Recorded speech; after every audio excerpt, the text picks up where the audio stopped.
Sorry. Yeah, so I'll be within my overall time estimate, possibly not within the 2.25 hours sub-estimate I thought I'd be, but about an hour off, I think. Okay, that's fine. Well, when cross-examination's finished now, I do have some of my own questions. I've ticked a few off as we've gone through the cross-examination, but there are still a few outstanding, and obviously there'll be potentially an opportunity for others to ask questions if there's anyone else in support who here. I'm not sure there is actually. But we'll evaluate then in terms of the time that's remaining for your first witness at that point. So we'll potentially take a break at that point anyway. So that might be a time for the advocates to get together and decide what the appropriate course of action might be in terms of timing for the rest of the day. That sounds like a plan, sir. Thank you. Thank you. Okay. Okay. Miss, are you happy to proceed then? Yeah. Okay. Mr. Clegg, good afternoon.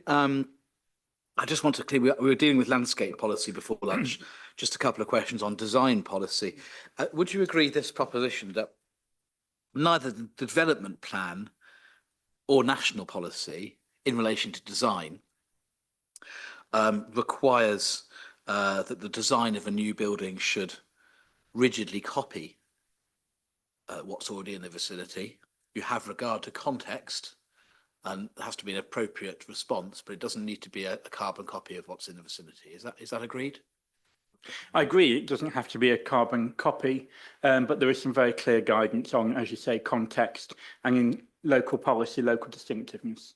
I mean, you will, for example, be aware the National Design Guide says well-designed places don't need to copy their surroundings. You can introduce elements that reflect how we live today, including new sustainability features. That's all Design 101, isn't it? Yes, except the National Design Guide says that. It also talks about having a good understanding of the local context. And in particular, when one's designing something which is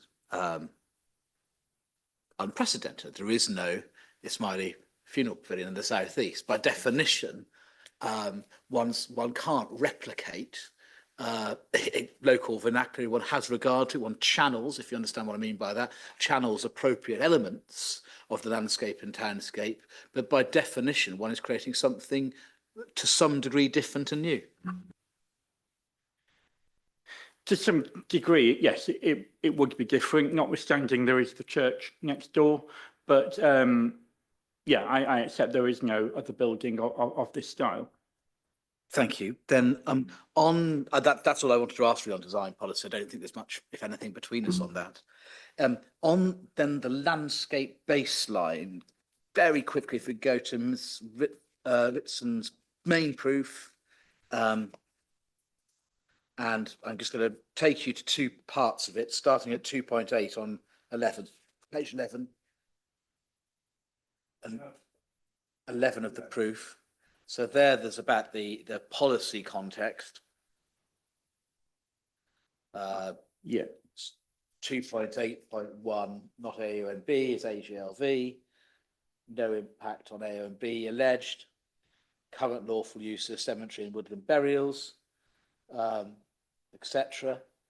Then the Hawthorns, reference the Hawthorns decision. And then at section 3, there's a description, which you've obviously read because you commented on Chief, of the existing character of the appeals site. And as I understand it, you don't really express, in fact, maybe you can't express, but you don't express any disagreement. You draw attention to the extant consent, and we've discussed that already. But aside from the reference to the extant consent, there's nothing in Ms. Ritson's section 3 about the baseline landscape character that you either can or do disagree with. Is that right? Yeah, take your time. I mean, it's 3 or 4 pages, so I don't want to do it too fast.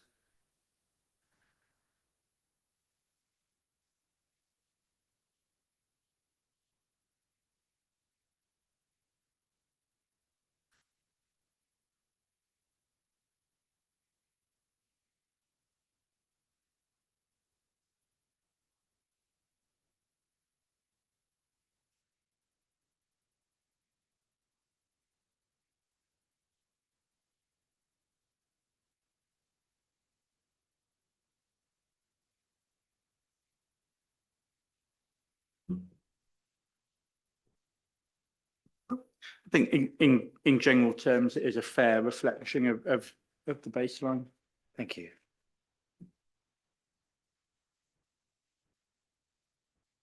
If you're content, I won't, obviously the Hawthorns development as permitted on appeal is part of the consented baseline.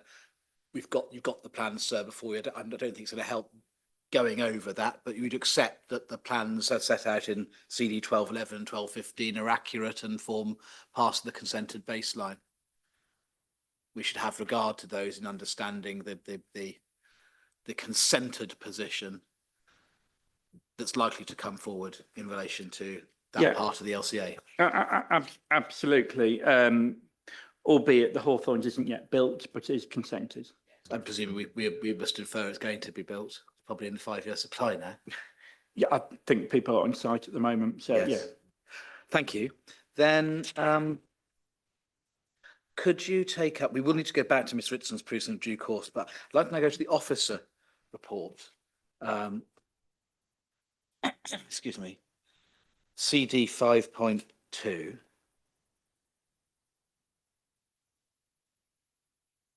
I'll try to do this electronically too, because the hard copy doesn't have page numbers, but I expect we'll be able to find it by PDF. It's the landscape section of the officer report.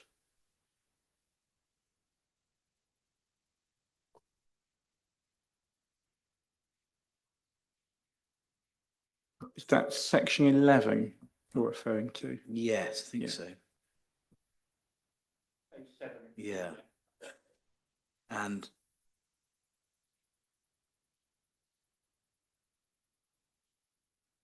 could you go to if you're on the PDF, it's page 9. So it's got the last row of the table at the top of it, and then the words A landscape and visual assessment. Do you have that, sir? Too, yes. And then do you see the next paragraph? The assessment finds that the site's landscape value is mostly attributed to its contribution to the setting of Farnham Park, and it appears from the way that the report is written that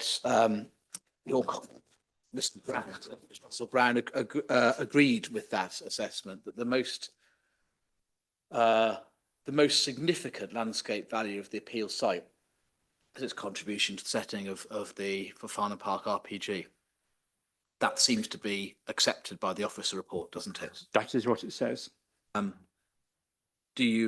If there was no issue taken by the reason for refusal with that description, do you accept that is right, that the site's most significant landscape value, most important landscape value, is its contribution to the setting of Farnham Park?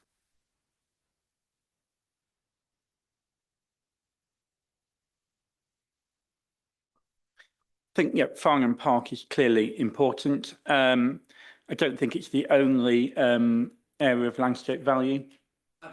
That I mean, I emphasise the word mostly. I'm using the term set out in the office report. The site's landscape value is mostly attributed to its contribution to the setting of Farnham Park. That's what the assessment said. That's what the officer accepted. Do you agree? Yes or no? Yeah, I accept that's what it says, and the reason for refusal doesn't dispute that. Basis that's right. Yes.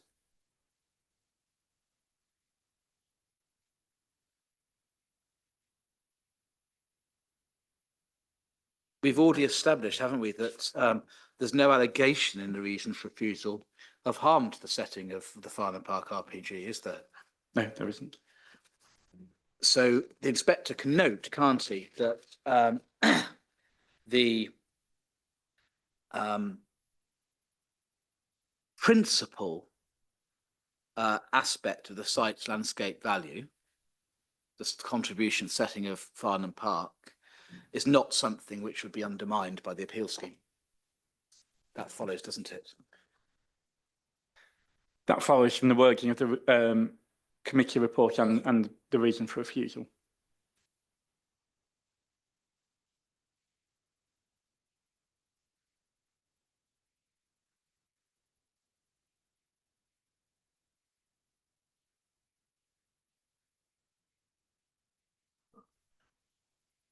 Well, obviously they re-emphasised the mostly attributed that we agreed.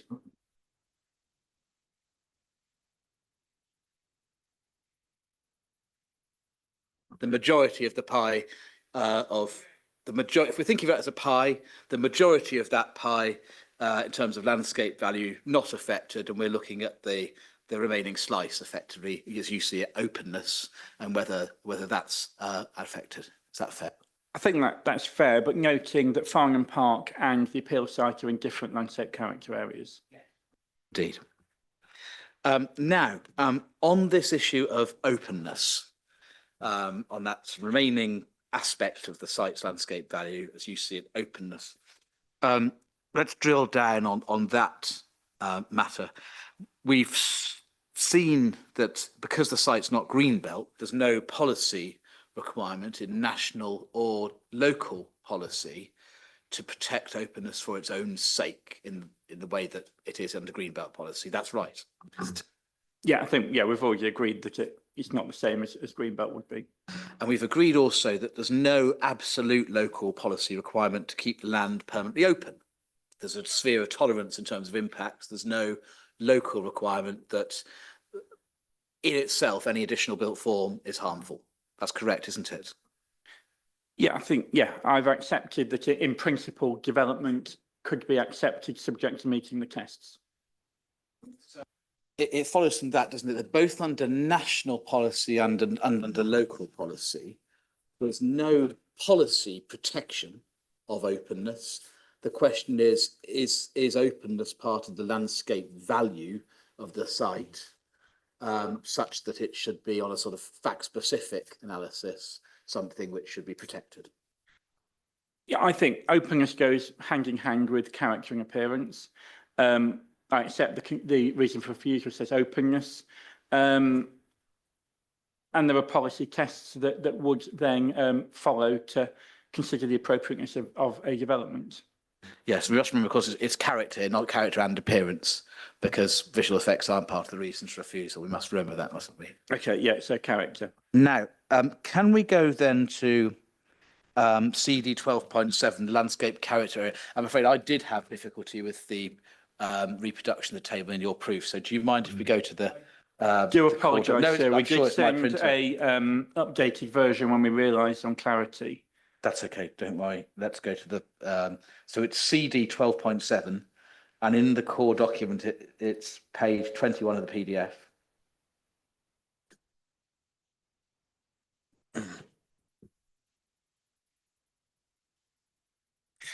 Sorry, sir, can you repeat the Yeah, CD it's reference? CD 12.7. 12, sorry. I And think then in the 11. PDF, it's Yeah. page 21. 12.7, yeah.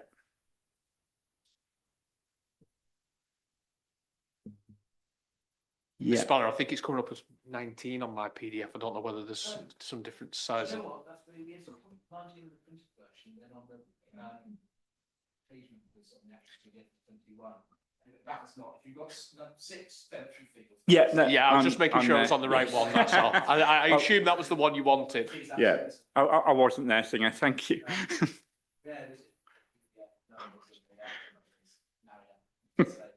So we're looking for the landscape value on the right hand side. We're looking at the contributors to the landscape value of the landscape character area. It's that last column in the table, isn't it? Yes. And we must note, of course, that the analysis is an analysis of the whole of landscape character area 6.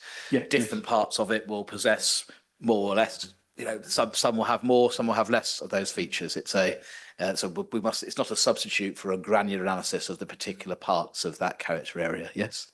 Yeah, I accept. It's the landscape character area as a whole. Now, there isn't actually any reference to openness, is there? Openness isn't actually something identified in terms as a feature of landscape value of this area. Openness, isn't mentioned as a term, but there is extensive reference to character. Yes. That then begs the question: what character? And in fact, it's referred to as an enclosed character, isn't it? In the second sentence. Well, Do you see that? With respect, sir, you picked me up earlier about quoting half a sentence, but it also says it's a peaceful and attractive rural landscape and small scale and enclosed. No, doesn't say open. That sentence doesn't say open. What I'd like to do is just go through the description landscape value step by step and understand to what extent is the scheme capable of being consistent with it or not. So it lies in the AGLV. That's just a narrative, and we've already accepted that policy in relation to AGLV has a potential sphere of tolerance. So that of itself isn't a showstopper, that first sentence, is it? Sorry. Yeah, I agree. Then peaceful, attractive rural landscape. Pause there before we get to and is small scale and enclosed. In principle, it would be possible to have a peaceful and attractive landscape, rural landscape with a building in. There are buildings in it already, aren't there? In principle, yes. And so therefore, were the inspectors to conclude that the proposed development is attractive and that it will be a peaceful place, as indeed burial grounds are designed to be, then it would be capable of being consistent with that part of the description, wouldn't it? Clearly, if the inspector reached that conclusion, then yes, it could be. I clearly take a different view to that. On the word attractive. On the word, yeah, peaceful and attractive rural landscape, that's what the landscape value of the character area is saying. Yeah, but again, let's just remember that we've got to bear in mind the reason for refusal, haven't we? That we've already agreed there's no harm alleged in relation to tranquility. So no impact on peacefulness, is there, as alleged in the reasons for refusal? The word peaceful isn't mentioned, but associated infrastructure, and for the reasons I mentioned this morning, could affect the peacefulness of the site. But didn't lead members to impose a reason for refusal in that respect, did it? But I said the reason for refusal mentions openness. So again, if we can try and have an answer to the question, there's no allegation in the reason for refusal that the ability of the landscape to remain peaceful will be affected. No. And in relation to attractiveness, we know, don't we, that the reason for refusal doesn't relate to visual effects, it relates to character. So there's actually no allegation, is there, in the reason for refusal that the landscape will no longer be attractive? But the construction of a substantial funeral ceremony building would affect the attractiveness of that landscape. What's the answer to the question? There's no allegation in the reason for refusal that the appeal scheme would affect the value of any part of landscape character area 6 as a attractive rural landscape. No allegation, is there? Insofar as the word attractive isn't mentioned in the reason for refusal.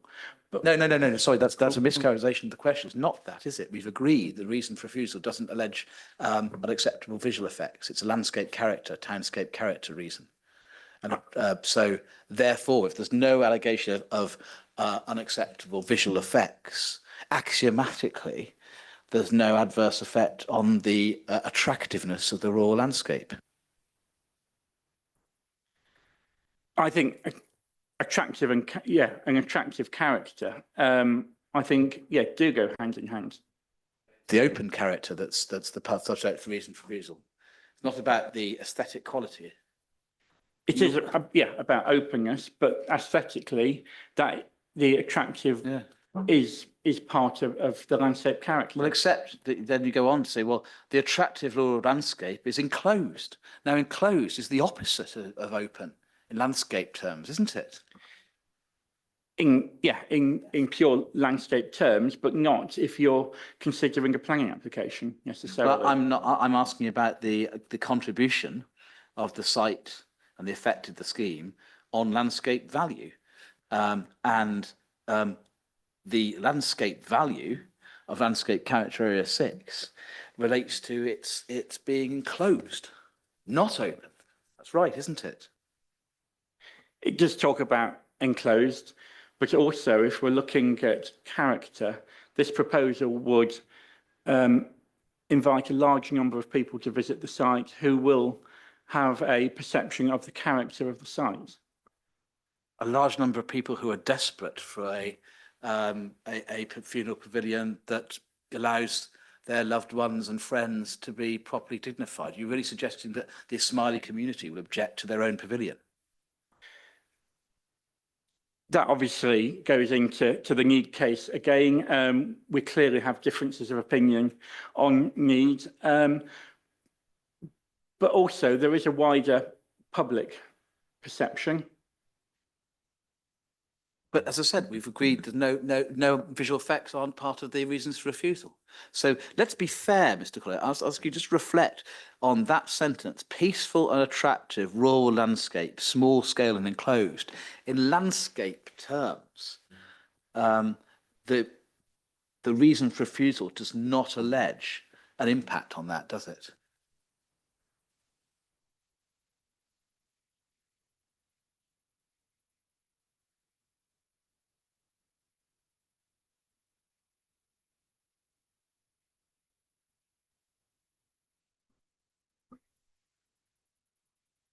Yeah, as I say, no, it doesn't use those words, and openness refers to character. We've already agreed that, and that is the character of this landscape character area. So let's just go through the next sentence. Parts of the area contribute towards the setting a list of buildings. Well, we know there's no allegation, is there, that there's any harm to that? No.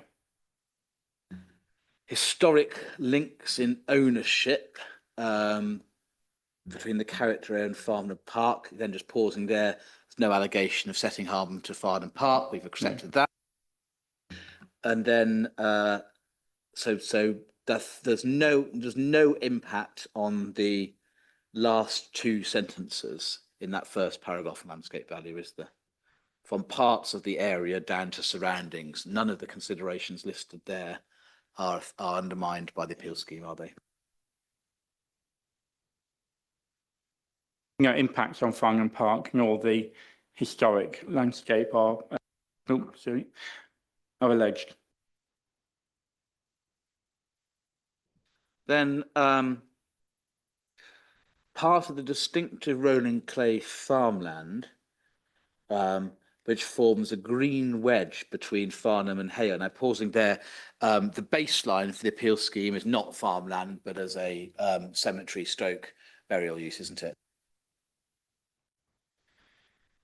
The extant use is a cemetery stroke woodland burial site. I think it's clear from Miss Ritson's evidence that the condition of the site is perhaps not conducive to that. So we'll come on to the green wedge between Farnham and Hale in a moment, but there's no impact on rolling clay farmland because the site isn't and won't be on your own analysis farmland. No impact. It's not farmland, no. The next bit, green wedge between Farnham and Hale. Now, we agreed that there's no allegation of coalescence impact between Farnham and Hale, is there? In terms of, yeah, one building's contribution to that site, I accepted, yeah, there was no impact on coalescence. This talks about a green wedge. Wedge, the function of the green wedge is clearly, the way it's described, between Farnham and Hale. It's that separation function to avoid coalescence. That's what the green wedge is for, isn't it? It is, but the introduction of a building in the green wedge has the effect of reducing its openness. I'm not accepting a coalescence, but I'm not suggesting coalescence, but it does introduce a building into a site that is currently undeveloped. But the green wedge is able to function as a green wedge nonetheless, isn't it? The ability of the green wedge to function in that separating form between Farnham and Hale will be unaffected by the appeal scheme, won't it? Well, insofar as the green wedge will include a building. As it does already. It's in there. Yeah, yeah. But yeah, there isn't a building on the appeal site as proposed. It would still, let's put it this way. Imagine if this was being written again after the pavilion's been built, it would still be perfectly possible to write that sentence, wouldn't it? Well, you're asking me to speculate on. I'm asking for, on no. something. I'm asking for a professional judgment. Post-development, that sentence would still be valid, wouldn't it? That the green wedge, which forms a green wedge between Farnham and Hale. There would still be a green wedge, albeit with more development and more buildings within it, One building, and an access road. which isn't a building, and there are roads in the countryside, aren't there? I think people tend to get around in the countryside, don't they, by car and by path? Indeed, there are, sir. And I'm not suggesting there aren't roads in the countryside, but there is not a road on this site in the green wedge.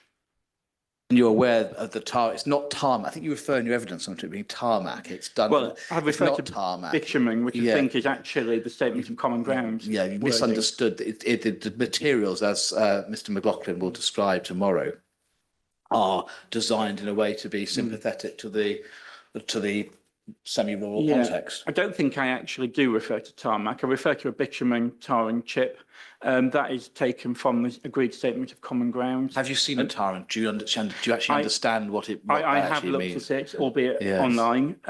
But have you yeah, seen one in person? Have you seen one in person? Do you have a sense of actually? I what have a its sense of character what was? it would look like. Yes. Have you seen one in person before? No. So again, I do want to press you on this. That statement will remain valid. The character area forms part of distinctive Ronan clay farmland. We don't remove any farmland, and it will still be part of a green wedge between Farnham and Hale, and will still perform as a green wedge between Farnham and Hale, won't it? Yeah, I come back that the green wedge is still preserved with the ex-tank consent without a building. What the changed position would be is a green wedge with an additional building. And my point is, so what? It will still perform in the separation function of a green wedge just as well, and there's no allegation to the contrary, Mr. Collett. That is right, isn't it? Yes or no? Well, in terms of the green wedge, yes. Yes or no? Yeah. The answer to my question is yes. That the ability of landscape character area 6 to perform the function referred to in that first sentence, the second paragraph, will not be undermined.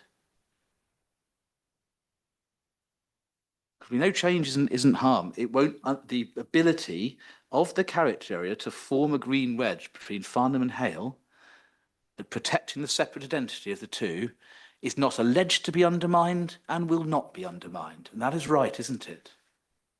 It certainly isn't alleged to be undermined in the reason for refusal. I still suggest that an additional building in the green wedge does have some effect on its function. I don't accept coalescence, and I'm not suggesting coalescence at all. But there is a difference between the ex-tank consent without a building and the proposed development with a building. Difference which doesn't lead to, which is within the sphere of tolerance, because if it's outside the reason for refusal, you'd have to accept that any impact on that green wedge function is within the sphere of tolerance of the development plan policy if we've looked at. That's right, isn't it? Yeah, I've accepted that a building could be.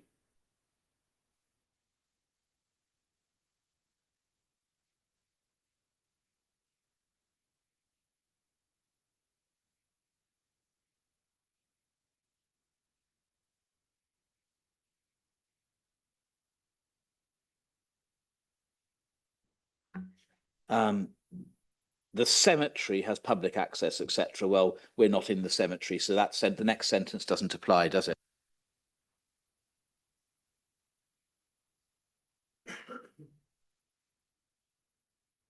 We're not in the cemetery. In the churchyard, are we? No. So the next sentence as well doesn't.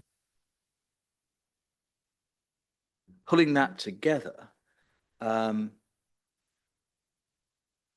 the appeal scheme wouldn't, we've agreed essentially, haven't we? The appeal scheme would not have any effect outside the sphere of tolerance of the policies, would not have any effect on any of the features of landscape value of LCA 6 set out here.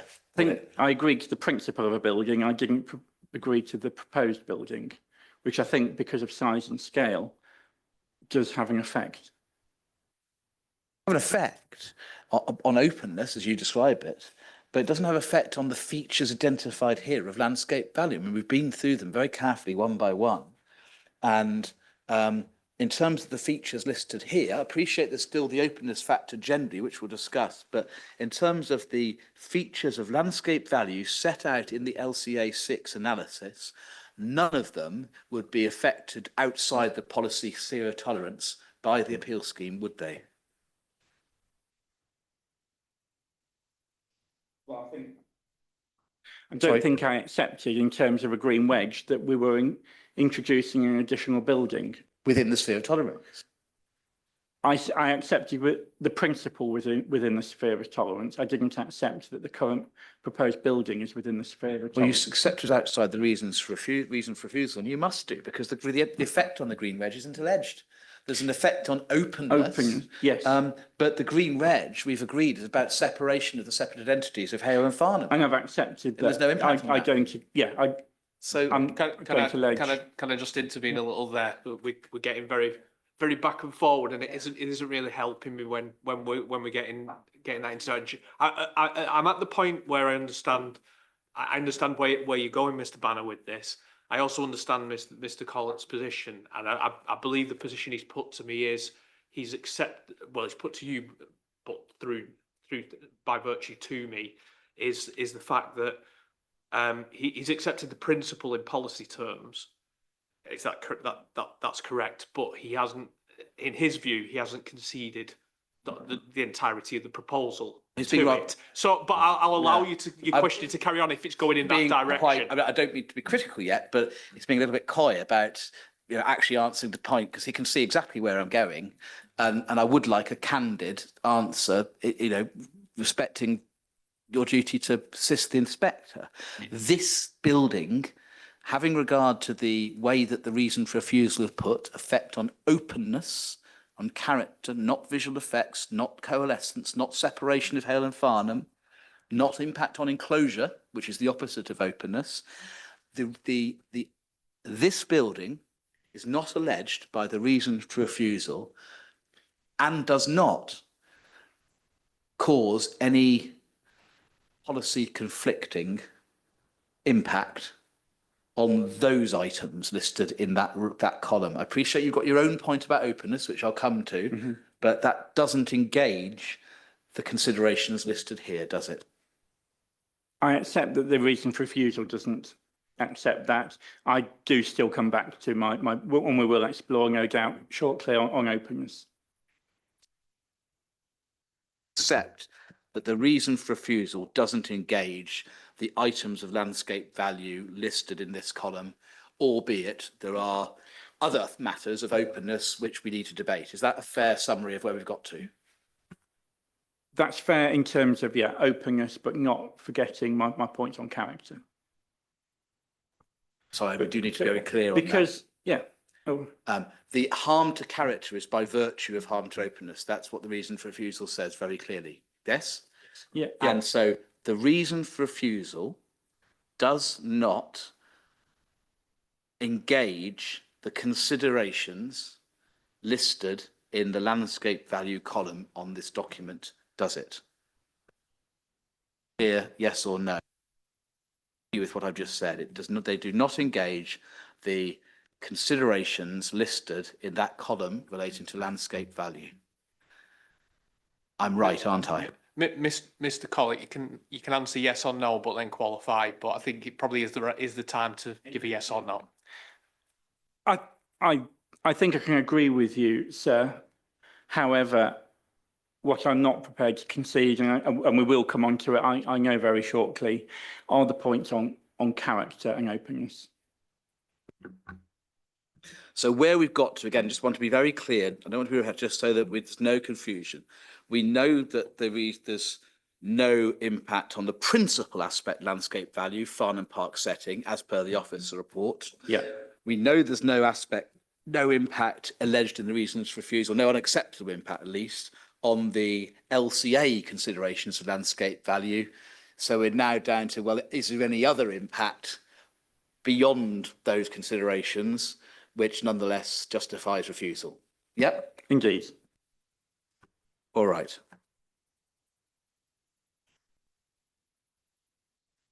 Then,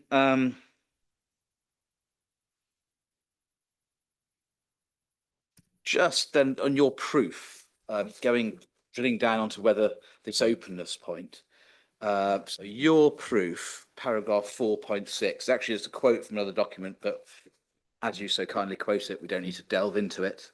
So it's 4.8, my apologies, 4.8. And it's on page 8. And you quote the Hawthorne's appeal decision. And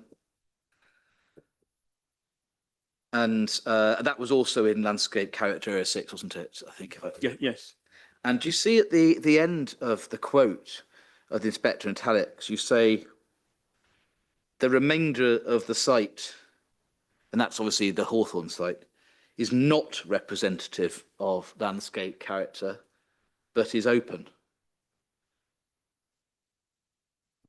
That is what it says. Doesn't that rather chime with what we were discussing earlier, that actually the true character of landscape area 6 in landscape terms is not open but enclosed?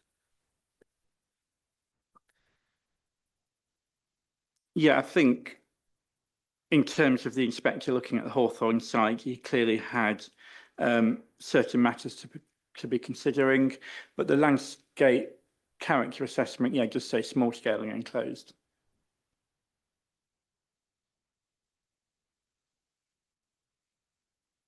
I'll get there eventually. 6.4.7 of Ms. Ritson's proof. Yes. 6.4.7. We did look at this passage earlier. This is where she talks about the landscape effect of the extant approval, and that would have an impact on views of and across the appeal site, because the extant consent involves quite significant planting as part of the woodland biennial scheme, doesn't it? It does include significant planting, yes. So that baseline which you refer to, and indeed rely upon, would involve the site getting more enclosed and less open, wouldn't it? In terms of tree coverage, planting, yes, there will be more trees, but obviously would remain a naturalistic appearance. And indeed, the appeal scheme would, because we know what the features that Mr. McLaughlin outlines in his documents and will outline tomorrow. We've got the restoration of the former woodland landscape. We've got, generally speaking, respecting contours. It's not like a big housing estate where they cut and fill. And naturalistic external materials, the reeds, thatch, the water reed thatch, and the other naturalistic external materials. So they all have an effect, don't they, of ensuring maximum consistency with the rural landscape. They are, in terms of, yeah, a naturalistic material, but the impact of size and scale of the building on openness is a product of the use of the reed thatch.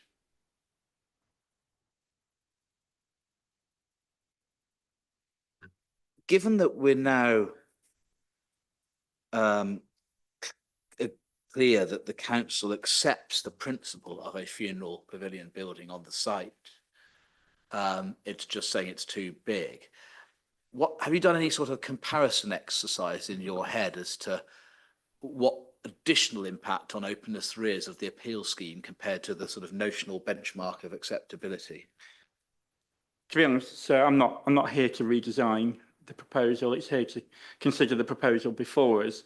Clearly, I have given some consideration to vernacular materials. You've seen that in my proof. I'm not saying that was acceptable. It was merely a suggestion.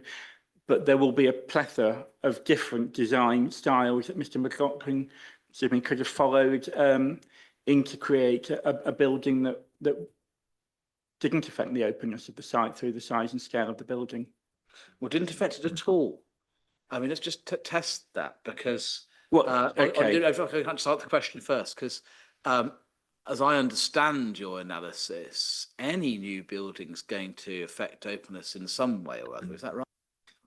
It will have some effect, and apologies, sir, that was probably for shorthand and brevity. But yeah, every building will have an impact, and it's a matter of testing an alternative proposal against the policies to confirm whether or not there is conflict.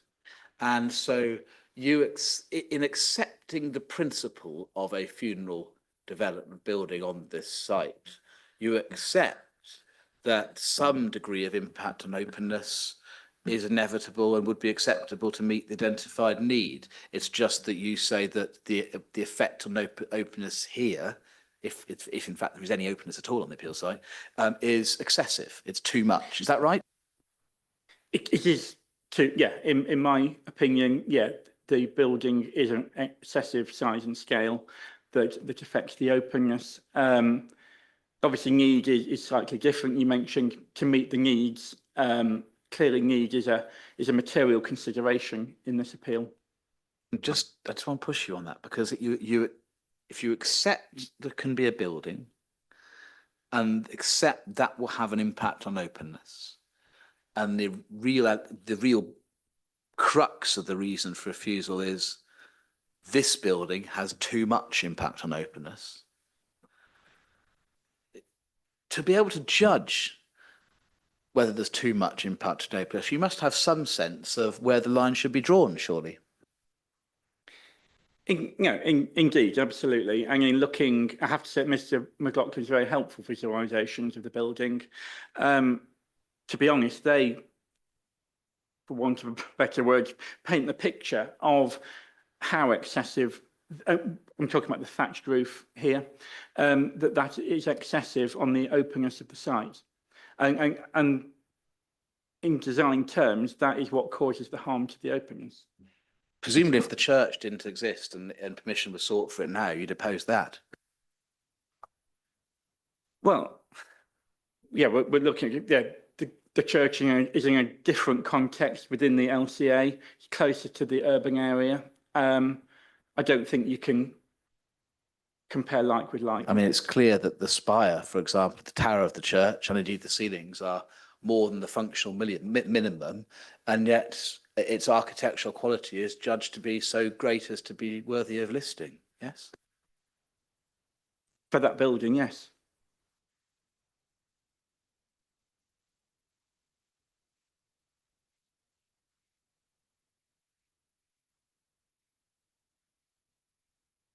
Then, still under the heading of openness, just want to test you on, we've already been through whether it actually is open or enclosed, but isn't it relevant in understanding impact on openness to bear in mind that the footprint of the built form is a very small proportion, both of not only of the site area, but of the landscape character area? Yeah, I think it's notable. It's not proposing a building that will take the majority of the landscape character area, but it is still a large building. In a peaceful and attractive rural landscape. And the figures that the evidence suggests, I don't think there's any controversy, is the site is about 25% of LCA 6. For your reference, if anyone wants to have the reference, it's Ritson 7.2.2. And the built form is less than 1.8 of the site area. See McLaughlin 5.2.15, which means by my shoddy maths, the built form is about 0.4% of the LCA. So it's a really negligible impact on the LCA in terms of amount of the footprint of development in the LCA, isn't it? Thank you for just purely looking in footprint terms. I think clearly when you look at the building in 3D, it's quite a different picture.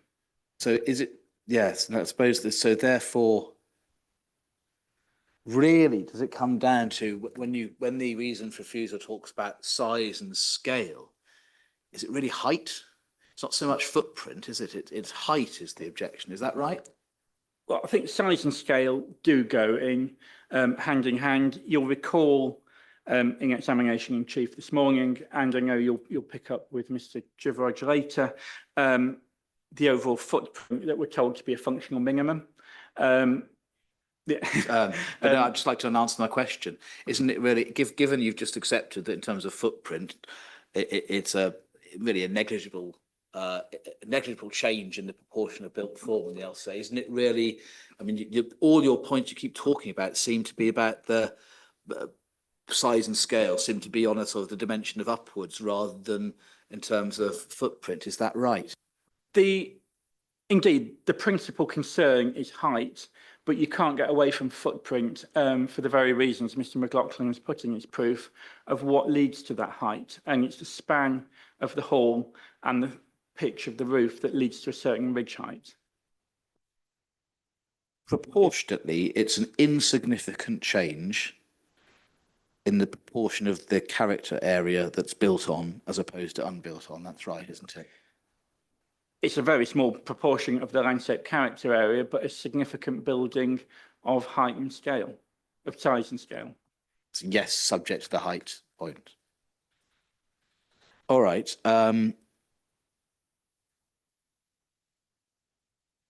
On terms of the previous appeal decision, the Clive Hughes decision, I mean, you would accept surely that 97 dwellings, etc., is fundamentally different from the appeal scheme before this inspector today.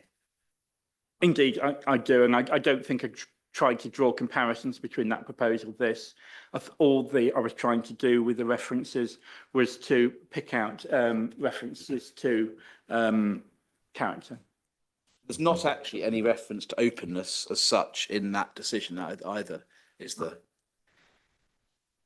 There is reference to impact on the landscape character area. The word openness, I agree. If we're looking very narrow at that word, it is, but you're trying to apply then that to somebody else's decision and the language that they were using. What I'm trying to understand is when we go back to your proof at 5.17,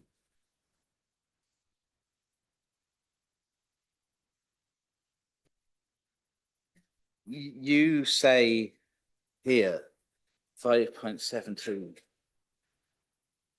that both the development plan and the evidence base on landscape have a general consistency about the site's openness. And in fact, what we've identified is not one development plan policy and not one piece of evidence base, nor the appeal decision, literally none of them use the term openness to describe the character of the site. So the only consistency there is between them is that they don't just refer to its openness. That's right, isn't it? I've already accepted that, yeah, openness doesn't appear in the policies. I think actually when you start looking at the references in 517 and then moving on to 518 that we've just covered, there is general consistency in the overall character. And they are all consistent in not using the term openness to describe the landscape character of the site, aren't they? They're all consistent in not doing so. They don't, but also I would reiterate my point that openness and impact on character do go together. The way the reason for refusal is very clearly drafted is its impact on character by virtue of impact on openness. So if there isn't in fact an impact on openness, the consequent allocation of impact on character falls away under the reason for refusal, doesn't it? Yeah, indeed, yeah, they are, yeah, they do go hand in hand. Moment, because I think there may be some aspects of by cross-examination we can skip over.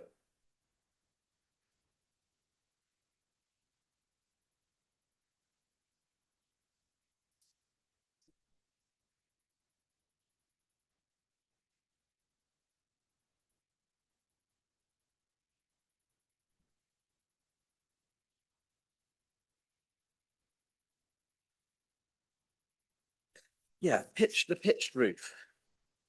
Let's deal with that now. Do you have to hand ID? I think it's ID 2. It was Mr. McLaughlin's document. Yes, thank you. Yours has survived better than mine. Now, do you accept that's an accurate plan in terms of what it purports to show? I think what this plan doesn't do is actually define what a steeply pitched roof is. And actually, in looking particularly at the buildings outside Landscape Area 6, it's clear that there's a variety of different roof forms, different steepness. Some have rooms in the roof, and there's a variety. Some have hipped roofs. There is a variety of different forms. I accept some of them are steeply pitched in visual terms. Are there any particular ones, buildings here, which you say are inaccurately described by this plan? Any specific one? There are dwellings in Oast House Lane, the southern arm that comes off Oast House Lane, which is the more modern houses, which have some chalet-style bungalows with some, obviously, development in the roof. I wouldn't call them particularly steeply sloping. And then there are 2 houses on Upper Hale Road, at least, that have got a hipped roof, which brings the overall pitch down. Okay, so subject to that, do you accept it's Yeah, I think I've accepted there are some buildings along there that are steeply pitched, yes. So it's in no, the principle of a steeply pitched roof is in no way alien to the local vernacular, is it? Well, I think if you look at Do you mind yeah. you've just got out of the habit after lunch of answering the question first. I do appreciate it's been a while, but yeah, do you mind just answering? if I can come back to qualify, yes, there are steeply pitched roofs in the area.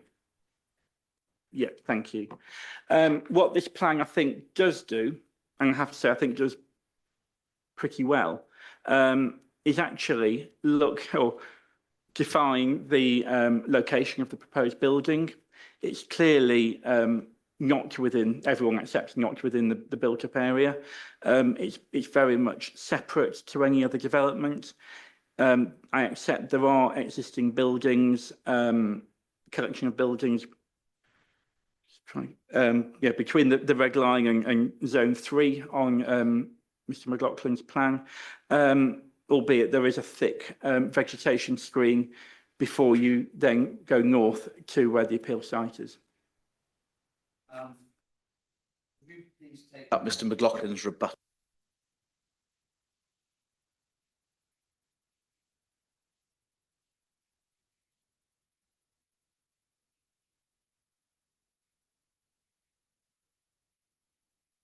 Yeah. At 1.2.4 on page 4, he deals with the point about the guidance on the pitch of roof, because I think you'd suggested it was excessive, and he points out actually that the ideal pitch should be 50%, and then exception is made for dormers where it's 45%. It's fair to say, isn't it, that in light of what Mr. McLaughlin says there and the evidence in the appendices, that the angle of the pitch that we propose is consistent with the guidance relating to thatch? I accept it is consistent with the guidance that Mr. McLaughlin has included as an appendix. What I don't accept is any consistency with information in my proof. The experience of use of thatch or commission use of thatch yourself? Not personally, which is why I relied on others. So, I mean, is this a point of issue? I mean, what are we to do about this? I mean, we're talking about 5 degrees pitch, aren't we? And I think I do state in my proof that actually the degree of difference in height terms is probably modest, and it wouldn't tip the balance between making a building acceptable or unacceptable. So I don't think there's necessarily a big point to be made. Okay. And then the 1.2.3 of the same document notes that the pitch of the main hall in the pavilion building does the following things. Firstly, it provides the appropriate volume for the function and comfortable occupancy of the space. And secondly, provides the internal environment for natural ventilation, which of course is highly sustainable. Yes? I accept that's what it says, yes. And I mean, you have nothing, let's deal with the natural ventilation first of all. You're not in a position to contradict that evidence, are you? There are different ways of designing natural ventilation depending on the style of roof that is chosen. Clearly, a particular design choice has been made here with a ventilation choice that has been made. We've been provided with no evidence whether this is the only solution or if other solutions are possible. And again, you keep using the word, is it the only solution? Is it the, is it essential? Another way to put it. Is it the minimum it possibly can be, is another way to put it. These aren't tests we find in development plan policy, Mr. Collette, are they? Well, I think when we are... No, I'd like an answer to the question. These are not tests we find in development plan or indeed national policy, are they? The do minimum, no. No. It'd be a pretty sorry world, wouldn't it, Mr. Collette, if any development anywhere could only be permitted if they could prove that it was the minimum possible, wouldn't it? We wouldn't have a suppose. We wouldn't have we wouldn't have a Taj Mahal. We wouldn't have this building. Do we need that pocket of space up there? I mean, that's just not how regulation of land use works, unless there's an express requirement. I'm right, aren't I, Mr. Collette? Well, I think actually, if you look at the National Design Guide and the way that buildings have to, or are suggested to relate to their context, and the way that you design buildings in relation to the context to be in keeping with their surroundings, I've accepted you don't have to do a carbon copy every time, but clearly the pitch of the thatched roof element of this building is causing, in my view, the harm on size and scale. And a different roof form is feasible to be designed that would fit in better with the character of this area. You're just sort of ducking away from the question. The point is this do minimum, reductio ad absurdum, if we were allowed to use Latin, would be how it would be called. That there's no policy support for that approach. I have said, there's no policy support for do minimum, but there is policy support for local distinctiveness. Yeah. Well, the NDG is clear. We've been over the NDG already, paragraph 44. And the function and comfortable occupancy of the space, sacred spaces, whether they be places of worship or, as here, places for sacred ceremonies such as funeral, etc. They tend to have a degree of space that tends to go with the use, doesn't it? Traditionally. I mean, have you ever seen a church with a very low ceiling? Or a mosque or a synagogue with a very low ceiling? They tend to have spaces, don't they? In general terms, I've seen more modern churches that do have much lower roofs, but and I accept what Mr. McLaughlin has put in terms of function and comfort, but also again, I come back to this design rationale that is just not being explained, and sorry, I can't let that slide. It hasn't been explained. Let's look at the DAS. No, I do wonder sometimes whether the DAS has actually been read. Let's go to the DAS, please, Mr. Collette. It's at CD 1.12. And let's go to page 13 of that.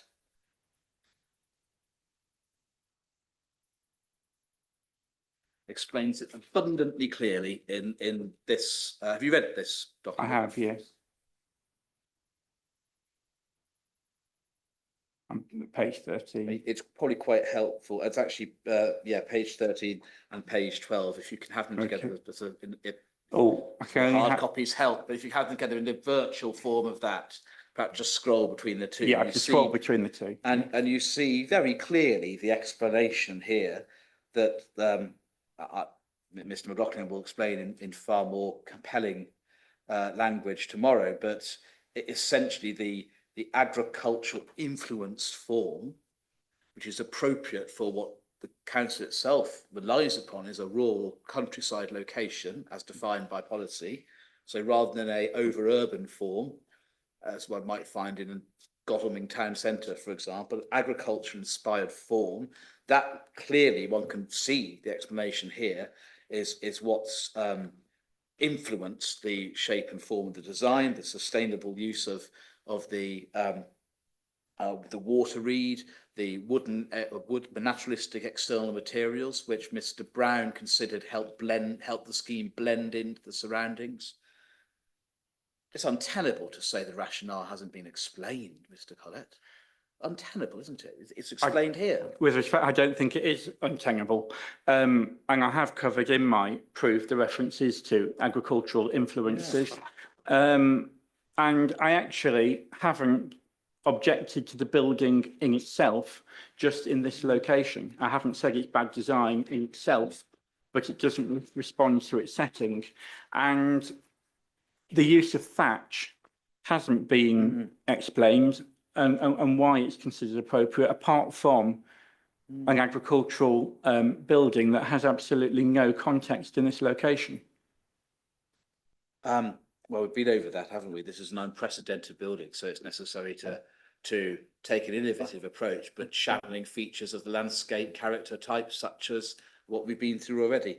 Again, another aspect of this document's been written out of history. If you can go back to page 3, section 2.3, the brief. Now, you said in chief, Mr. McLaughlin hadn't set out the design brief. It's summarised here. Did the council at any stage ask for more by way of explanation or documentation? Can you give me a second just to read it? Section titled The Yeah, Brief. yeah. I accept it is titled The Brief. I don't think that this gives a designer's brief for the building. Other than, sorry? Well, the question was one asked for? You could, or the council could, at any stage in the getting on for 2 years since this was submitted, could at any stage have said, that summary isn't sufficient, we'd like to know more. Has anyone ever asked us for more by way of explanation of the brief? To my knowledge, no. The evidence that's been submitted has been assessed. Yeah. So when it said Mr. McLaughlin hasn't disclosed his brief, somewhat unfair when it's summarised here and no one's asked for more. That's a somewhat unfair comment, isn't it? But with respect, that could you ask the question? It's an unfair comment. I don't think it is unfair, no. Because there's been consistent advice at both pre-application stage and the now refused application subject to this appeal. We've been through an appeal process with proofs and evidence, and that design brief has still not been forthcoming. Well, you can only ask. You can only do what you're asked, Mister. We're not psychic, unfortunately, on this side of the room. Now, you refer in your proof to the SPD. So if you look at, for example, two references, 7.23 of your proof. Yeah. And this is part of your objection, as I understand it, to the choice of the water reed and agricultural influenced style. At 7.23, you make the point you just made in the first two sentences, and then you refer to the Surrey Design Guide, and you seek to summarise the Surrey Design Guide there, don't you? And draw upon that to say that actually the design guide would suggest a gable or pitch roof covered with traditional clay tiles. Yes? Yeah, I first of all cover thatch, as you've rightly referenced. Then I have referenced and I use the word could involve, not should involve, that what a vernacular approach might be. I'm not saying that that is acceptable. And you, earlier on at page 13, you make a similar point when you quote the design guide, and you make the same point that clay roof tiles are indicated as a locally distinctive roof material, yes? Indicated, yes. Now, we can go to it if we need to, but the parts of the design guide you quote are talking in particular about the design of houses, aren't they? Isn't it? There is inevitably in these documents a lot of talk of housing. You asked the question but specifically talking about house design, isn't it? No, I don't believe it is talking specifically about house design. Okay. So, because you don't anywhere refer to the particular, it's specifically talking about about the design of homes, is it not? In relation to clay roof tiles? Yeah, I've Mr. McLaughlin's rebuttal, actually. I've referenced in my proof, as you've rightly pointed out, the reference to thatch. That is a reference and talks about use on all but the most humble or high status houses in that respect. But there is no other information in that document that refers to thatch, albeit it's not a document that only considers housing. It's not a document that's providing guidance on the design of a funeral pavilion of this nature, is it? It's providing information and some contextual analysis where we haven't had any. Do you answer the question, Mr. Again, you're lapsing, if you don't mind me saying, Mr. Clayton, to not answering my questions, but answering different questions. What's the answer to my actual question? So could you repeat your question? It's not please? guidance on how you design a funeral pavilion, is it? Not specifically, no. Okay. Thank you.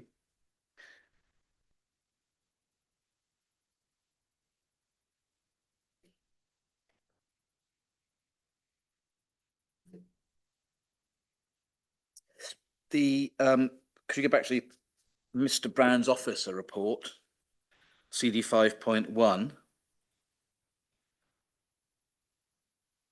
and the section on design, which starts at section 12, PDF page 10.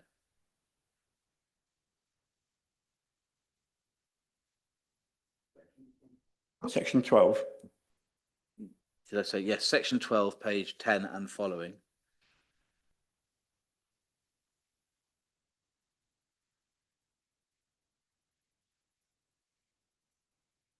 And could you just bear with me one moment?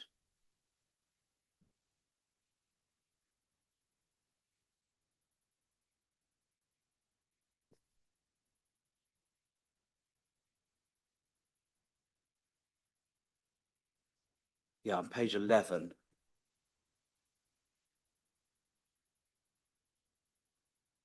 The fourth paragraph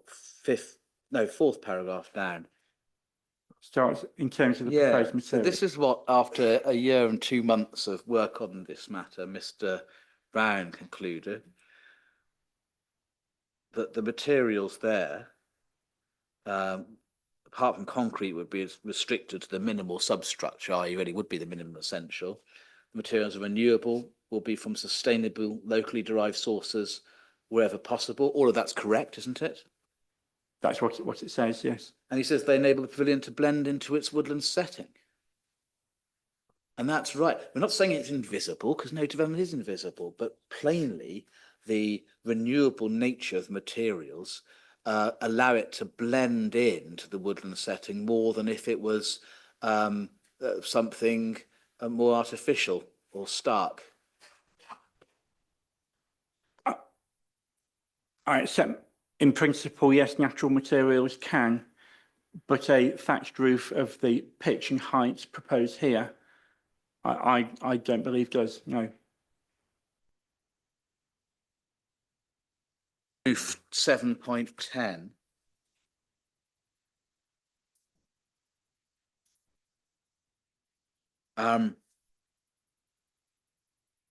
That the scheme would be dominant and alien. What do you mean by that? We sometimes see those phrases used, sort of cookie cutter objections, but what actually do those dare I say, cliches actually mean in your judgment? Yeah. The appeal site is undeveloped. I think we've agreed that. What this proposal would do is introduce a significant building of a significant scale into a site that doesn't have any buildings. I accept any building has an impact. I'm not suggesting that, and we have agreed that the principle of a building could be accepted, but the building proposed here and being asked to consider, because of the height of the pitched thatched roof, does create a scale that, in my opinion, results in a dominant form of development that reduces the openness. Well, suggested through the proposal that there would be a thatched roof. That has no local context.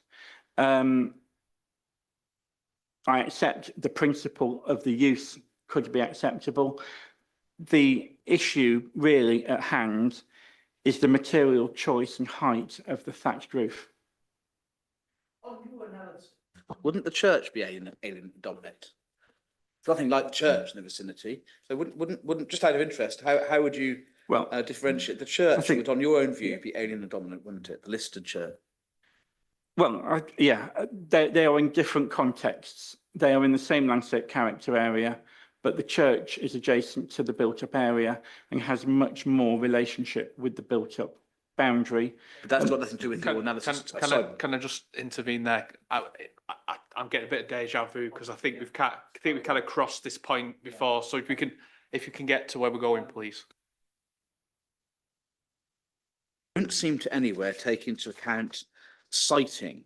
I mean, as Mr. McLaughlin explains, if you want the reference, it's 3.3.1, that I think it's accepted. The building site at the lowest part of the appeal site, adjacent to the existing proposed tree belts. And citing is one way by which a development can be integrated and accommodated with the site. You don't seem to have taken that into account in your proof. Is that fair? And if you have, can you just tell me where you have? Yeah, what I've tried to do, or what I have done in the proof, is assess the proposal. I haven't tried to come up with an alternative. I've been asked to assess the proposal, which includes looking at the proposed siting within the appeal site. Where have you had regard to the relevance and effect of the decisions made in relation to citing as to whether or not the building is appropriately accommodated? Where do you do that in your proof? Well, I look at people visiting the site, the way in which they experience and would view the development. Where in your proof, where you take into account the choices of citing? I don't think you do. I don't cover the choice of citing. I've assessed the site that has been proposed. And I don't think I'm necessarily being asked to look at an alternative proposal at this time.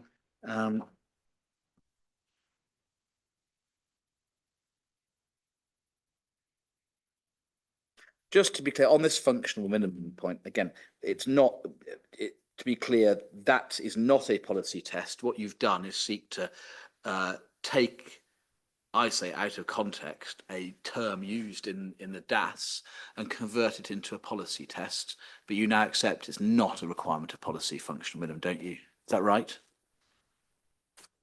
Functional minimum determines the size of the building. Functional minimum isn't referenced in the policy. If the building does not cause an unacceptable impact on openness and thus character, there's no need for us to show it couldn't be smaller, is there? I mean, so what if even if it is too big, it doesn't matter if its impact is acceptable.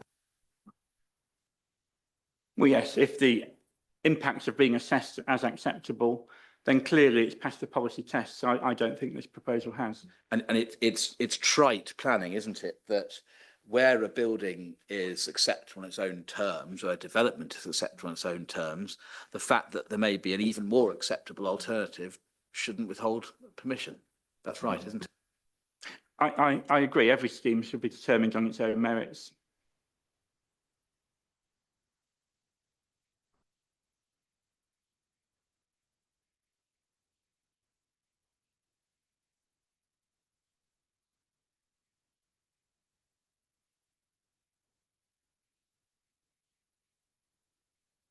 He wants me to. I'm not going to ask you about capacity because it seems that's more useful coming from my client, given the numbers, whether it's 365, 150, 181, 107, etc. It seems you're not really in a state of knowledge about that, Mr. Gervasi is, so I'm going to ask him that, if that's okay. Sorry, I'm happy for you to ask that question. I was merely this morning trying to grapple with the capacity of the building and the inconsistency in some of the figures. But yeah, happy for you to I'll ask Mr. Gifford. ask Mr. Jaffridge. Then visual effects we've agreed on aren't within the reason for refusal, so I don't need to ask you about those.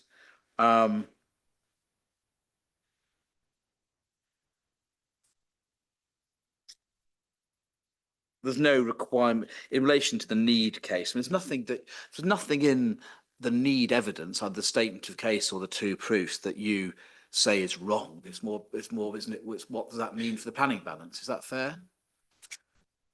Yes, I think that is fair.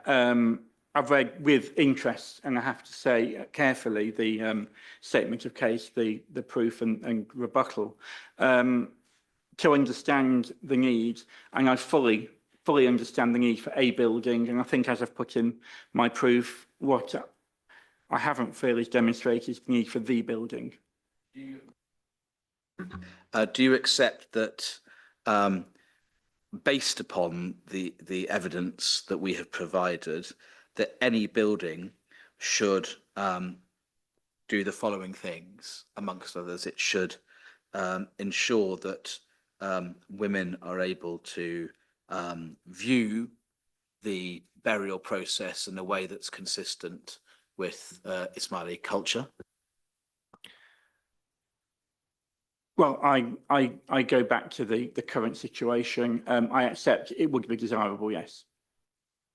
The situation is they can't view it, and that's obviously. I understand the cultural sensitivity, but again, it's not a building necessarily restricted to Ismaili use. Well, in planning terms. It's not exactly going to be a Tesco, is it? I mean, let's get real here, Mr. I mean, are you really suggesting there's any prospect of it being used for any other purpose? No, to be honest, no, I'm not. But actually, should the Ismaili community decide to dispose of the land, there will be no restriction to any other faith community using it. In pure planning terms. Yeah, but I mean, it's been specifically designed for their purposes. I mean, that would be rather like saying a particular form of development that was designed for, that a football stadium might in principle be used as a hockey pitch. I mean, you have to be realistic. I accept the likelihood is very small. It's small. I accept the likelihood is small. Very small. And then in terms, do you also accept that in giving effect to the agreed principle of a new building, another thing that it should seek to do is to remove the need for people to travel to multiple venues across the various stages of the if I can call it bidding farewell to a deceased person, that it should remove that disaggregation? I think it's desirable, but not necessarily essential.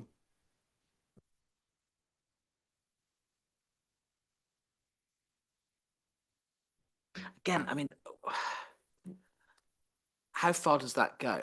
I mean, it's desirable we all live in homes. We could all live in tents if we wanted to. I mean, is that really a good point, Mr. Collette, to say it's desirable, not essential for a particular community not to have a form of saying farewell to people that's fully dignified? Yeah, it's not a very good point, Mr. Collette, is it? Yeah, and I don't think anyone's disputing the need in principle for a building for the Ismaili community to say goodbye to loved ones. You've accepted the principle of a building on the site, so it is legitimate then understand what are the ingredients of that, what are the things that building should be doing, Yeah. and do you accept that that building, in terms of the things that it should accept to be doing, include allowing women to view the burial process and avoiding the disaggregated stages of the process that the inquiry has heard about? Do you accept that the building should strive to do that? Yes, I do think that's desirable, notwithstanding Mr. Givraj's comment in his rebuttal proof that in theory the current situation could continue. Unsatisfactory, though. I mean, you're mischaracterising his evidence. I accept it's yes, unsatisfactory, yeah. but... And do you accept that the building should be designed in such a way that it should be able to accommodate not just the average size funeral, but the generality of funerals that may be experienced by the Ismaili community? Yeah, I think that was the point I was trying to make this morning in looking at the plethora of different figures that we've been provided, that actually I wasn't suggesting going to a do minimum, I think to use your terminology from earlier, but actually looking at the capacity of the building and make sure it's designed to meet that capacity. Wouldn't make very much sense, would it, to go to all the effort and expense of getting planning permission and building this much needed and innovative building, only for it then to be incapable of serving some funerals? That would be daft, wouldn't it? To be honest, yeah, I do agree with that, sir. And yeah, it clearly would be a perverse situation. But what I think we do need to understand is what is the capacity, what is the need, because based on the evidence provided, it's a clearly different number. I don't want to repeat earlier, and I know you're going to cover it later. Yes, I'll just intervene there again. Those numbers are going to be pretty important, and I think I've already laid a marker that I don't think there is a like-for-like comparison there. Well, because of Brookwood, women can't watch the process. So, I mean, well, that was the point. The point I was making. Exactly. Yeah, Mr. Givraj will give evidence on that. Then, just a couple of points, and then we're pretty much done. Actually, your proof, paragraph 7.17.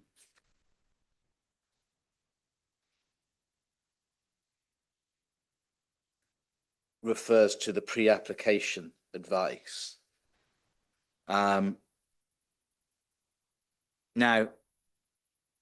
if you get the DAS back up again and go to page 23 of that document. So do you have the reference number? Apologies. For the DAS, it's CD 1.12. 1.12, yeah. Sorry, I closed it from earlier. And what you and see... which section? It's section 5.3. Yeah, I'm there. And it's got some diagrams in different shades of Yeah. blue. Yeah, yeah. And essentially the dark blue is the area that was the cut back, effectively removed. So essentially the volume of the building was actually removed by about a third. Yes. There were reductions in both footprint and height, and the building was sunk into the ground, which is already the lowest part of the site. So it's on any view, there was a significant response to the pre-app advice, wasn't there? There was a significant response, but not a response that went far enough. Well, in your view, but in the view of the case officer who handled the case for over a year, one that went amply far enough, indeed was excellent. That was Mr. Brown's view. That was Mr. Brown's recommendation to committee. The committee took a different decision. Now, last point in terms of development plan, you were asked by way of analogy with the housing case, is the development plan up to date, etc.? And you said you thought it was. Now, it's right, isn't it, that if there is an unmet need for this facility, that need has not been taken into account in the development plan because it's something that wasn't contemplated. It's come since. Yeah, I agree with that. Yeah. Now, either that means that the development plan isn't up to date in relation to this kind of facility, or that the need is capable of being a powerful material consideration that may justify permission not in accordance with the development plan. One or the other things must be right, mustn't it? Yeah, to be honest, I don't think you would ever get a specific policy for this kind of a building. And I accept, and I think actually in my planning balance, I do give weight to the provision of the building and meeting a need, albeit I don't accept that that outweighs the development plan policies. Well, you don't, but let's contemplate a situation where we obviously say we're in accordance with the plan. We're within the agreed that we agree there's a sphere of tolerance relevant policies, and we say we're within that, and indeed that design is a very significant positive. That's one scenario. Another scenario is where we're a long way off compliance, which is sort of your analysis, and the need doesn't justify the harm. There might conceivably, at least hypothetically, there may be a middle ground where there's a non-accordance with the plan, but it's a marginal non-accordance. Just to get where I'm going. And in that scenario, it may be that a miss isn't as good as a mile, that there may be non-accordance with the plan that isn't as extreme non-accordance as you contemplate, but is still non-accordance, contrary to what we consider. Yeah. In that middle ground situation, the need would be capable, wouldn't it, of being in other material consideration justifying the grant of permission? Absolutely, when you're looking at planning balance. So okay, we've got sort of in very, very broad terms, we've got three scenarios. We've got development plan accordance, and in that scenario, we win. There's no suggestion that we should lose if we're in accordance with the plan. Yes? Absolutely in accordance with section 38.6. Then there's long way off, so we're sort of a mile away from accordance, in which case, on your view, the material considerations wouldn't be enough to get us over the line. Yeah. And then there's a near miss where we're not in accordance with the plan, but it's a limited non-accordance, and there the need could be a material consideration that would justify allowing the appeal irrespective. Absolutely, and it will come down to the inspector to make that planning balance.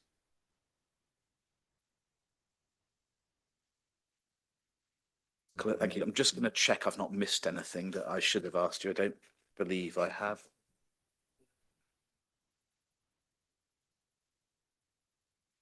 Thank you. I think I am at least within my original estimate, if not my revised one. Thank you, sir. Thank you, Mr. Collar. Thank you, Mr. Banner. Yes, you are within your original time estimate. Not quite within either of the ones given today, but I did allow it, given we had some leverage on the evidence in chief as well, and I could see where you were going for the most part, apart from where I intervened. It's always better to know if you're covering ground that the inspector thinks not. It's always much better to know than bore you to death and you sit there silently. It's usually when I get deja vu. That's the point where I think I've heard that before. Yeah. So, okay, I do have a few other questions. That weren't quite a lot were ticked off in cross-examination, but there's a few just points of understanding. So I'll ask those now, and then I think to avoid any difficulties with the evidence and the witness, will do re-examination straight away before we have a break, if that's okay, because I've only got a limited number of questions, and I hope that doesn't involve anyone sitting in discomfort. But so firstly, the first question that I had, sorry, just one moment. There was reference in the evidence to other appeal decisions. I think you did answer about, I think it was the what's been referred to as the Clive Hughes decision, the Farnham Park cemetery scheme, where you conceded that there was material differences. I wondered whether I should take that as following for the land off Oast House Lane scheme, which obviously relates to a different development as well. Indeed, no, and thank you, sir. I think, as I mentioned earlier, I accept every scheme should be determined on its own merits. What I would ask you to take away from that decision is perhaps some of the comments and conclusions of that inspector on the wider landscape. And I sought to make no further point other than that. Yes, I think the point I was trying to get is that obviously this is a different scheme to the land off Old House Lane, and it has a different relationship with the urban area as well. Yeah. So I was just confirming that you weren't implying some significant comparison. It was just drawing Absolutely upon not, some sir. of the conclusions in that particular. Okay, thank you. And then Mr. Banner in his cross-examination did briefly mention policy ICS 1 of the local plan, but he then didn't go there. So I just had a question because I picked it up in paragraph 7.5 of your proof. Yeah. You consider in your proof the definition of infrastructure does not extend to the provision of cemetery buildings, but the definition of infrastructure at paragraph 8.3 of the supporting text to the policy does seemingly include some forms of development without specific reference to provision of buildings, but where it could be implied that the use is clearly contingent upon them. Now, I can give you some time to have a quick look at that paragraph. Yeah, if you can just give me a 8.3. second. Yeah. So the document reference for anyone following is CD 7.1, and I'm referring to paragraph 8.3.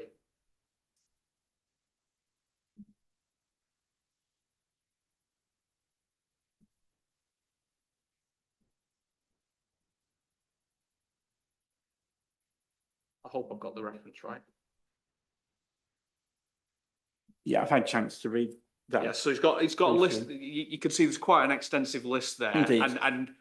And just looking at some of those uses, and obviously cemeteries are listed there. And I'm not putting words in your mouth on that particular point, but there are clearly other categories of infrastructure there where it doesn't mention a building, but it could be it would be reliant upon a building. So just for certainty, is it your position that cemeteries of themselves do not require the provision of ancillary buildings, or that the proposed buildings could not be considered ancillary or necessary to the operation of the cemetery in that location? And I've heard your evidence, so I maybe have the answer already, but just to affirm. I think that was a useful summary, sir. That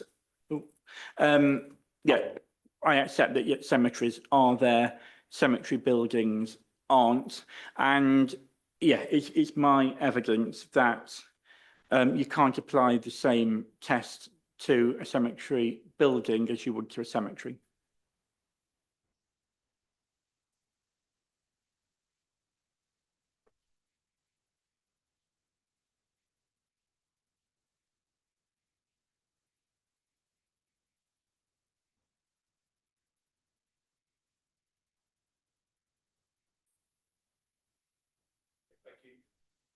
Thank you. I'll leave that one for, obviously the appellant can provide any evidence that they wish if they have a different view on that particular point, but I'll take your point on that. Yeah, thank you. Thank you. Now on your proof, and I think it's paragraph 7.18. Just bear with me, I'll just try and pull it up.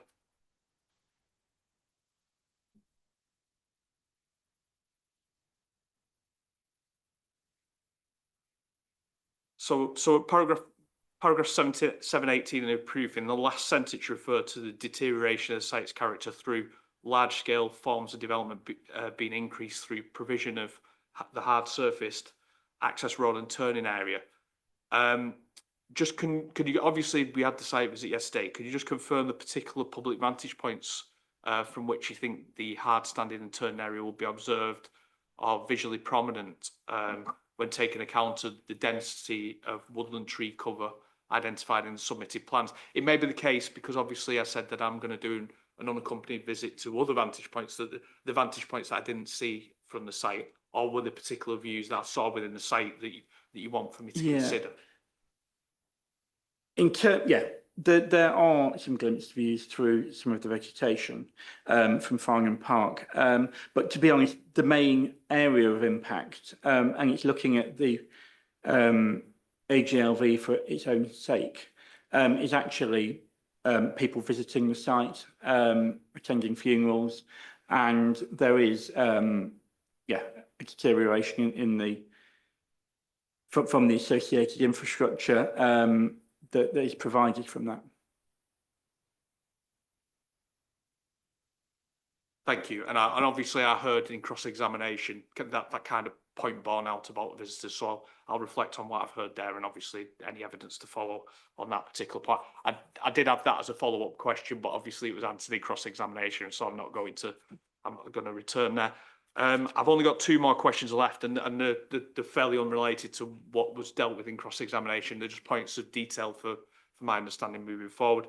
The first one is your table at paragraph 8.2 of your proof. Yeah.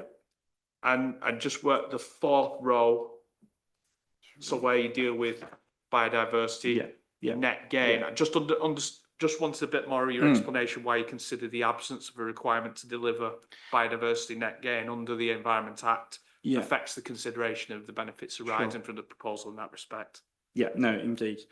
The proposal was submitted before the requirement under the Environment Act to deliver mandatory BNG, and there wasn't or isn't a local policy that requires such gains to be delivered. So there is actually no policy requirement for the delivery of BNG. I know that a BNG calculation has been submitted, and I don't necessarily raise issue with that, but the comments I have made is about a comparison between the relative BNG of the extant landscaping scheme and the proposed landscaping scheme.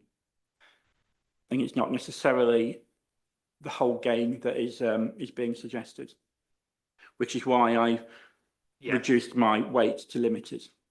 Okay, yeah. So my understanding is you're making a comparison therefore of what could come forward compared to basically the net addition of what this proposal may provide, rather than the current site as a baseline. Absolutely. It's looking at what the approved landscaping scheme could deliver and what could the proposed landscaping scheme deliver. Yes, so that's relying on the fallback effect. In effect, yes, sir. Thank you. And then similar, just on the 5th row, just for certainty, can you confirm whether or not you consider there would be a net benefit in carbon offsetting when compared with the extant planning permission? More trees are proposed through the proposed landscaping scheme, so I think it's reasonable to assume that could deliver more benefit, yeah.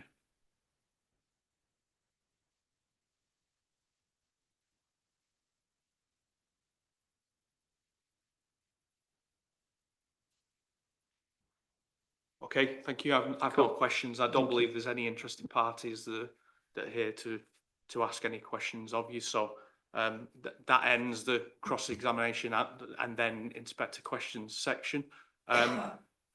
Mr. Green, are you happy to start re-examination? I was going to ask Mr. Collett if he's happy to continue, if he needs a comfort break. Yeah, would you like to been on the stand for a while? I wouldn't mind grabbing a glass of water. I've drunk the flask. Sorry. I don't necessarily need a comfort break, unless you're going to be going on for hours. Do you want to just move across? Do you want to just move across that seat as well, and maybe take the time to rearrange yourself, just so that it's a bit more comfortable, the conversation across?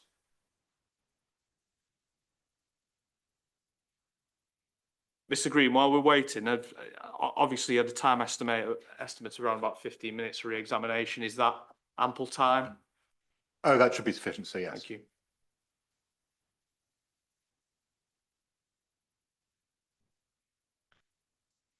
Mr. Collette, if I can just ask you one question arising from the questions asked by the inspector. First of all, you were asked about paragraph 8.3 from the local plan part 1.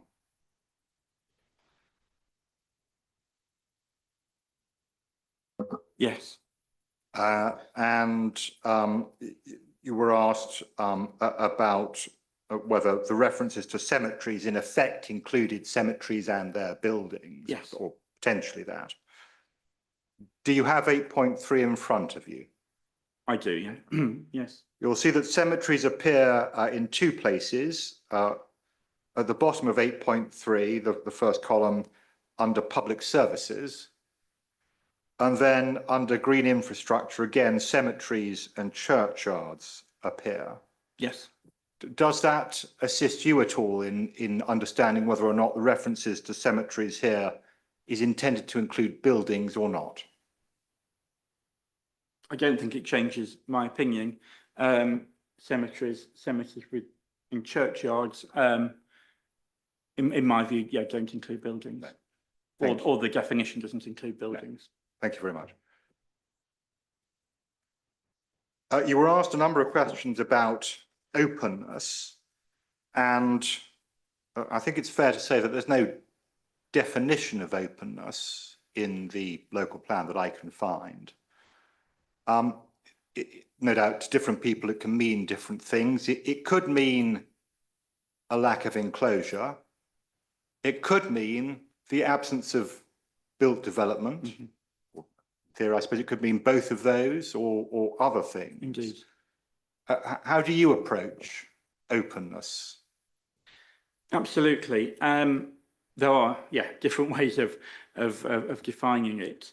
From my point of view, I would define, yeah, the openness that, yeah, it's a current undeveloped site.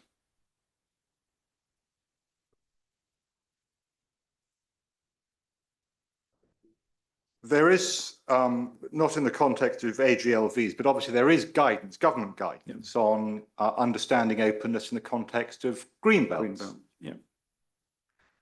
And that identifies a number of factors that may be relevant to considering that. I'm looking at the planning practice guidance on greenbelt. Turn it up if you want to. It says, assessing the impact of a proposal on the openness of the greenbelt. Where it's relevant to do so requires a judgment based on the circumstances of the case. By way of example, the courts have identified a number of matters which may need to be taken into account in making this assessment. These include, but are not limited to, and then 3 bullets appear. Openness is capable of having both spatial and visual aspects. In other words, the visual impact of the proposal may be relevant, as could its volume. In your opinion, are those 2 aspects, are they relevant here or not? I'm a little concerned because this is guidance not for the inquiry, and I didn't ask questions about. Cost re-examination is meant to relate to points put in cross-examination. I don't believe the PPG on Greenbelt is something that's been relied upon by the council, and I didn't take him to it in cross-examination. No, but there was extensive cross-examination on openness, and I'm seeking to explore what is meant by that. It was on the lack of reference to openness in the evidence base. Well, it's a matter for you, It's a matter for you, sir, but ordinarily you don't reopen new issues or refer to new documents that weren't put in possible examination. I think there was reference to Greenbelt. There was reference to national policy in cross-examination. I understand what the answer given was, which may lead in a different direction. I'm willing to see where Mr. Green's going with the re-examination on this point, but I would suggest not to lead much further toward beyond where it's gone. Only by virtue of the nature that planning practice guidance is national, and it's something I should be aware of in any case. Quite, sir. I'm perfectly happy to leave this aspect to submissions. It's just that obviously my learned friend has sought through his cross-examination to confine the council's case in a certain way. I'll obviously be making submissions on what the council's case actually is. I thought it might be helpful to do so through the witness, but I can leave it to submissions. I'm happy to do that. I'm not going to press it. I think it's in the air now, so I think. Okay, Okay. I would just caution about introducing further. Okay. Thank you. Oh, Okay, well, putting the question again. The planning practice guidance refers to a number of matters you look at when considering openness. It says openness is capable of having both a spatial and visual aspect. Is that something you would agree with in terms of the issues here or not? I think in terms of a spatial aspect, yes.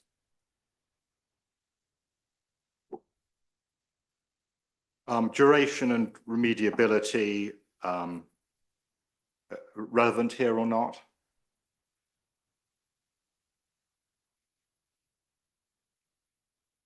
I just don't think I really don't think it's appropriate to start putting aspects of PPG on Greenbelt, which when this isn't a Greenbelt case and this isn't Greenbelt policy, but we don't even have the guidance. I mean, this is very heavily leading.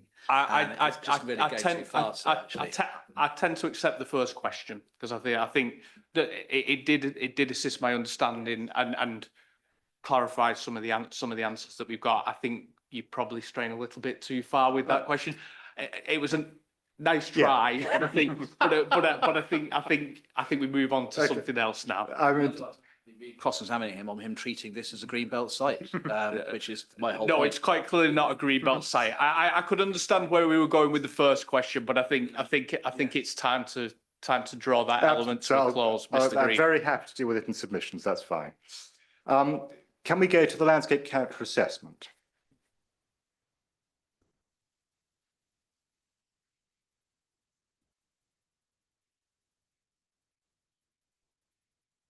CD 12.7. It's the page we've been to. It's the extract that you included in your proof of evidence.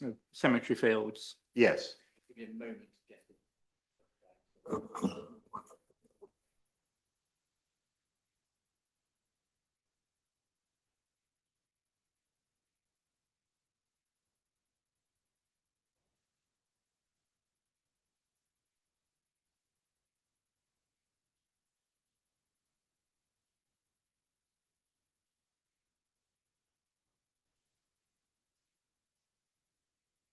Divided into a number of columns, as you can see.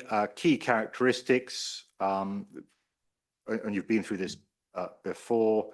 Stance located on a southeastern facing slope, etc. And then the next paragraph is the character area consists of small fields in pasture bound by hedgerows of varying ages. Now, the small fields referred to what extent is built development or buildings consistent with them being small fields or inconsistent? In my view, inconsistent. The site doesn't contain any existing buildings.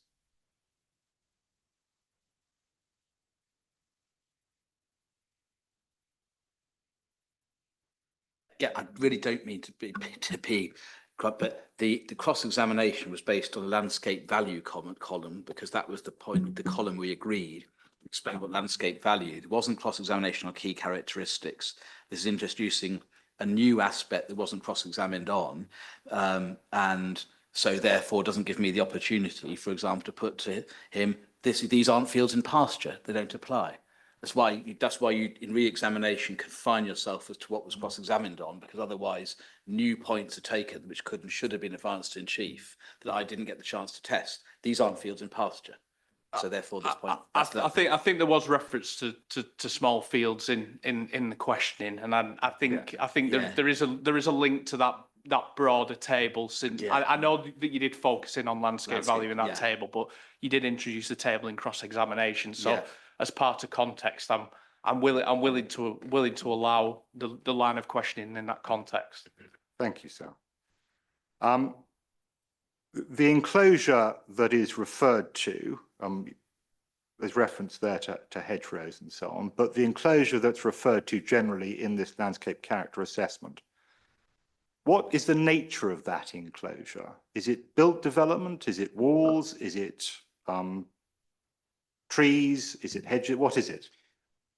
In relation to the enclosure of the appeal site, it's vegetation.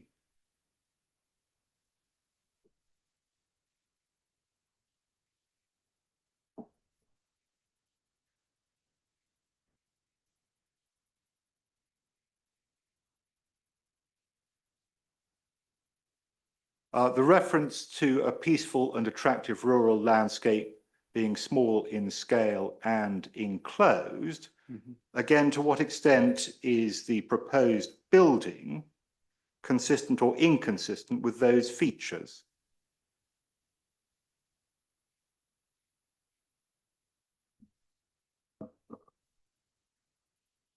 The proposals are introducing a building into what is a currently undeveloped site.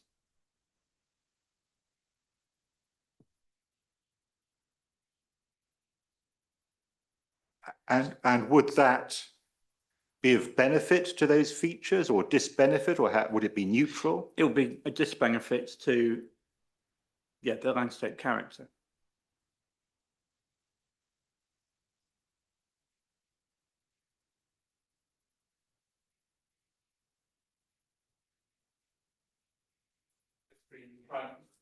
Try not to lead too much to a number of answers. Try and make your questions a little bit more open, because the boundaries, it's quite blurred at times. So you are offering up a number of answers, but it could be inferred that it's leading the witness to the.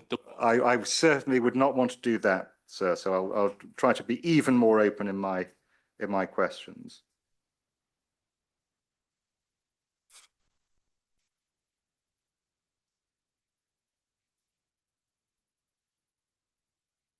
Yes, you were asked questions about the church and the church spire. How old is the church?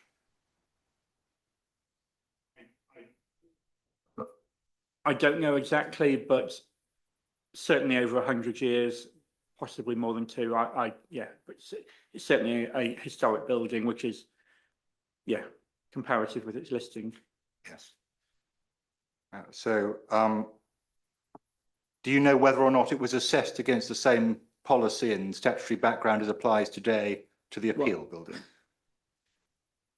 I very much would have thought it was far before the current planning acts, and it wouldn't have been considered under those terms.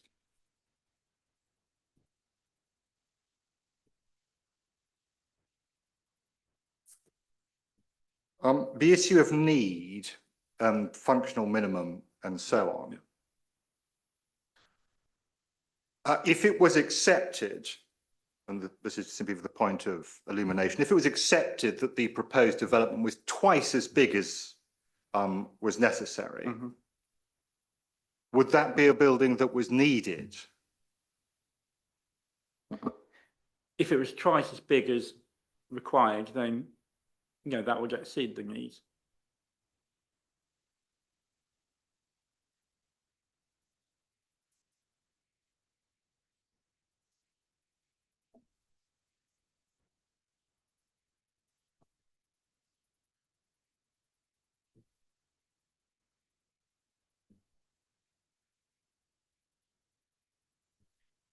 So just checking my notes.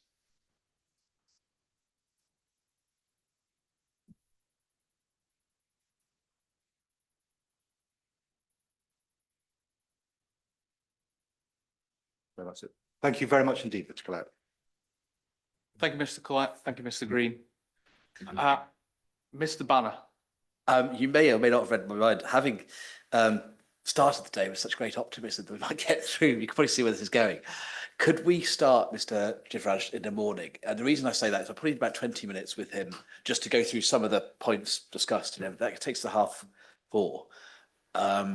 And his evidence is really quite important, obviously. And I'd rather he and I and you and everybody were fresh for that. And I think looking at the timings, again, perhaps I'm not in a position to speak, having had such optimism this morning, but I don't really see that it's going to pose an issue tomorrow because Mr. Green's estimated, I won't be an hour with him. I'll be probably half an hour, I thought, into evidence in chief. And then it's a half an hour evidence in cross-examination. And there's not a huge amount from Miss Ritson, given that there's no counterparty. So I still think we'll quite comfortably get through the 3 witnesses tomorrow. But I think given the numbers, etc., have taken on a degree of significance. You're quite interested in them. Mr. Green's obviously focusing on them. I'd rather they were done with a fresh head in the morning, to be quite honest. Yes, I think if you needed counsel with your party for around about half an hour, that wouldn't give enough time to present the evidence this afternoon. So no, I'm quite happy. It will put us slightly behind schedule, but I am conscious that you mentioned that Mr. McLaughlin might not arrive on time anyway. So it may be the case that we're filling time that we will otherwise would have been waiting in any case tomorrow. So as long as Mr. Green's agreeable, I think I'd be happy for that change in the programme to take. Start with your witnesses in the morning and adjourn in a moment. Are there any other housekeeping matters to deal with at this particular point before we adjourn? No, not sure my box was fine, nothing big. I'll have to find that. Yeah. So it might be worth finding out. Unfortunately, we don't seem to have a representative of the council in the room at this particular point. I seem to remember yesterday was definitely a problem. I'm not sure tonight was ever flagged as a problem, but I think we probably need to check on that. Yeah, well, I'm happy to adjourn. If you like, sir, I'll just go along to committee services and see what's happening here tonight. Yes. Well, I think it might be the case. I can adjourn anyway, and it can just be dealt with informally as a matter after the event. I think I'm going to clear my things in any case, but I can understand your box is teetering. It's teetering on the very edge, as I saw yesterday. Yeah, so that's the case. But in terms of the timetable, yes, I think we'll take you need witness first tomorrow. Hopefully your design witness will be available at the appropriate time. There is a risk that Ms. Ritson might get pushed into week 2, but there was always that risk as it was flagged up on the original programme, and there is some contingency time in week 2 in case that happens. So that might be the only disappointment for Ms. Ritson as she prepares, and it may not happen tomorrow, but we'll see where we are. Thank you. So I thank you all for your contributions today. The time's 3:58. The inquiry is adjourned until 9:30 in the morning. We will start at 9:30 to make sure that we can get through. Thank you. Have a good evening.